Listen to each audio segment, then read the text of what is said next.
Pamilya, isang simpleng salita, payak man ngunit sa akin ay napakahalaga.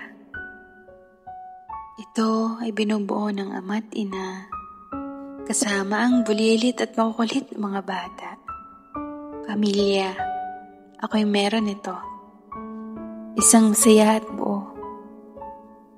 Kahit kung minsan kami magulo, laging pasaway at sakit sa ulo. Ngunit gayon pa man pagmamahalan namin sa isa't isa'y kompleto. Ito'y walang halong biro. Nais kong ipabatid at ipakilala ang aking buong pamilya,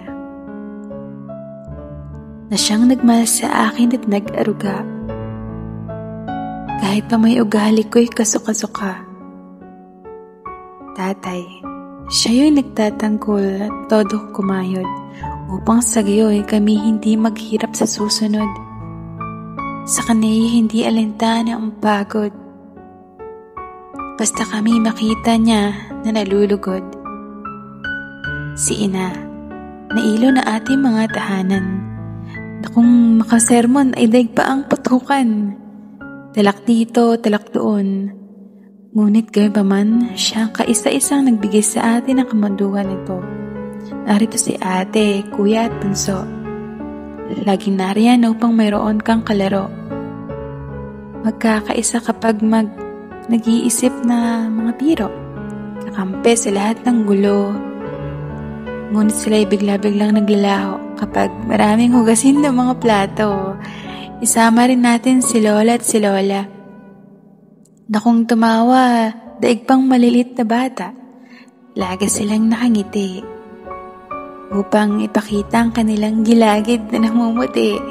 Sila yung lagi nating takbuhan kapag tayo'y may pangangailangan.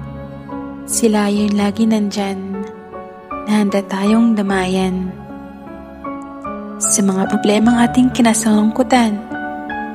Sila yung walang sawang gumagabay upang mapabuti lang ang ating paglalakbay sa mundong pait at bigati lamang ang taglay. Sa kanila hindi ka iiwan, kahit pa man kung minsay lagi mo sila ang sinisigawan, at kung minsay hindi mo sila pinagkakatiwalaan, sila'y lagi pa rin nandyan. Sila'y hindi ka huhusgahan kapag may nagawa kang kamalian. Madali kong mapatawad. Mga kasalanan ay kanilang kinalimutan agad.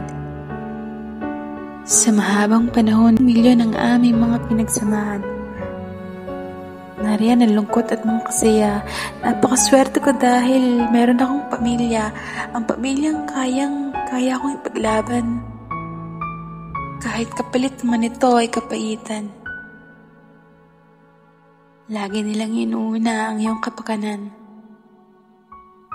Kung ikaw ba'y malungkot o nasasaktan, sila'y mas matibay pa sa ating mga barkada dahil ang barkada ay nawawala kung wala ka ng halaga. Ngunit ang pamilya, umulat at kumadlat, nariyan pa rin sila.